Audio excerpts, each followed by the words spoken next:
Hi guys, and welcome back to Reads Readers with your host, Clint. And as the title of this suggests, we're going to do quarter three's announcements for the Fiction Falls Book Club. First off, disclaimer, if you hear any noises over here, it's my laptop. I'm on reading sprints with the girls, and I'm also have them pulled up so that I can talk to y'all about the books because I don't physically own them, and I want to make sure I'm giving accurate information.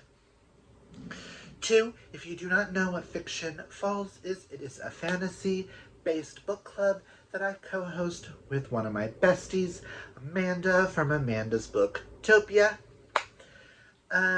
Which she will be linked down below. Go follow her. She is a doll, baby, doll. I don't know what that voice was, but okay. But I digress. Let's just get into these picks. So for the month of let's get into these picks, okay? I'm gonna shut up one second.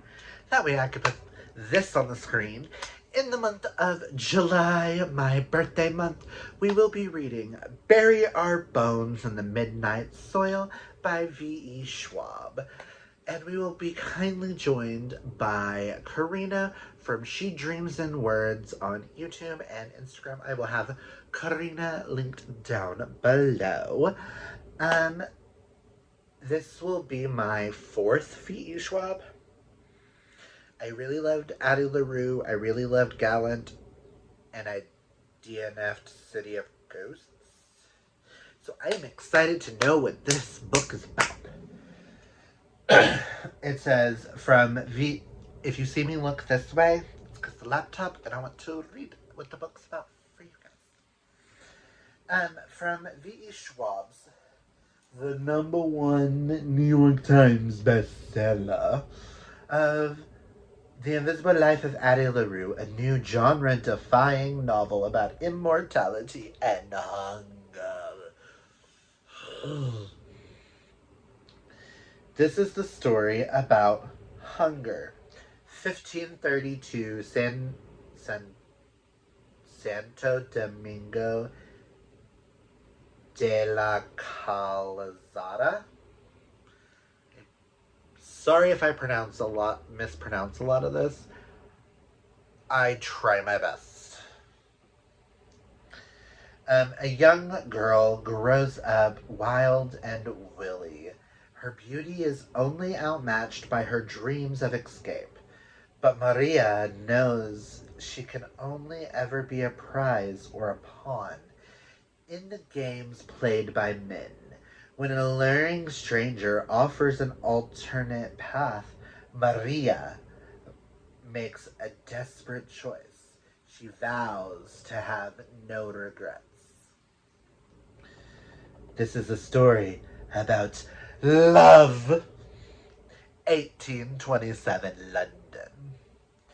A young woman lives an idyllic but cloistered life on her family's estate until a moment of forbidden intimacy sees her shift off to London. Charlotte's tender heart and seemingly impossible wishes are swept away by an invitation from a beautiful widow. But the price of freedom is higher than she could have ever imagined. Bum, bum, bum.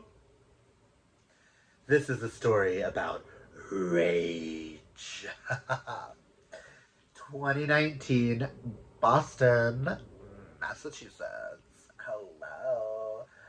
College was supposed to be her chance to be someone new. That's why Alice moved halfway across the world, leaving her old life behind.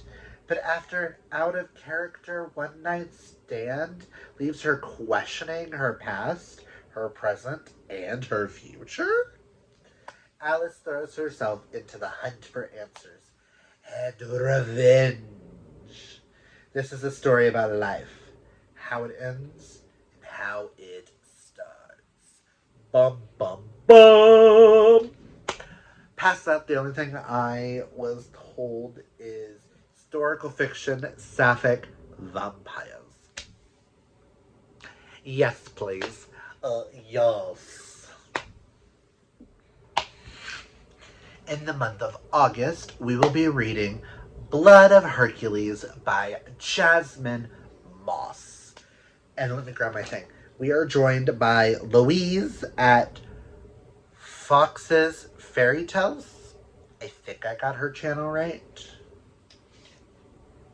She will be linked down below. I'm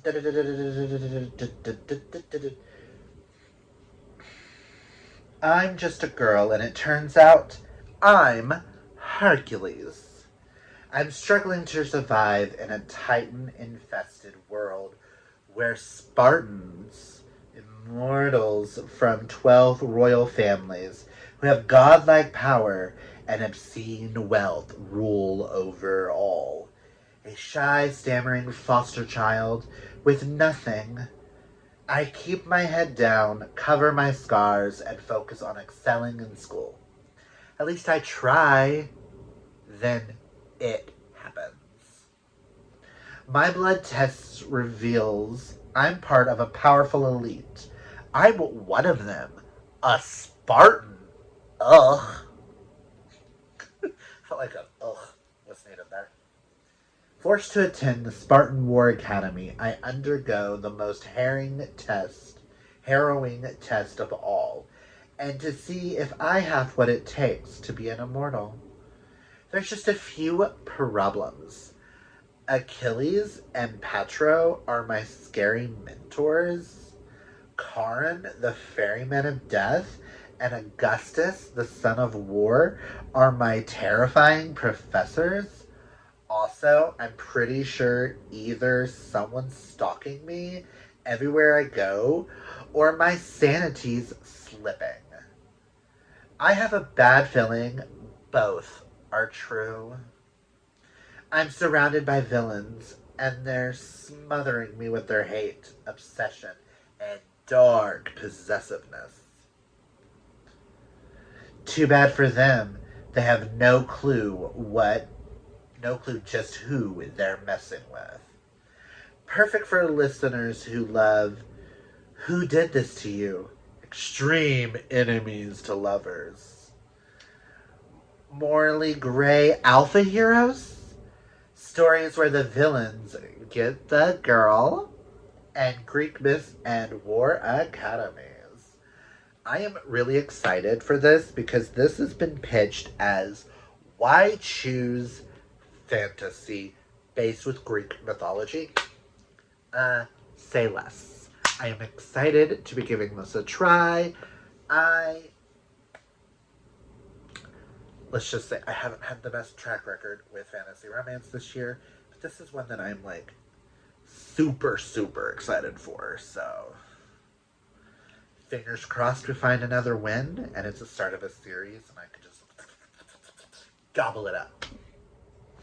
And in the month of September, we will be reading When the Moon Hatched by Sarah A. Parker, and we will be joined by Lindsay at She Is Booked and Busy.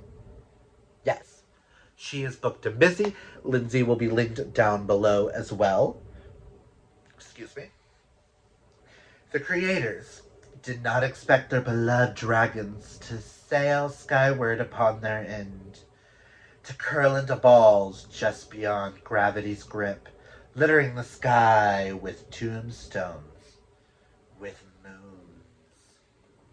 They certainly did not expect them to fall, as a valued elding blade of the rebellion group. Pardon this pronunciation. Fior de Ath. Reeves' job is to kill, to complete orders and never get caught. When a renowned bounty hunter is employed by the Crown to capture a member of the Ath, Reeves' world is turned upside down. Blood spills, heartbreaks, and Rave finds herself at the mercy of the Guild of Nobles, a group of dual-beaded elementals who intend to turn her into a political statement. Only death will set her free. Crushed beneath a morning weight, Convigor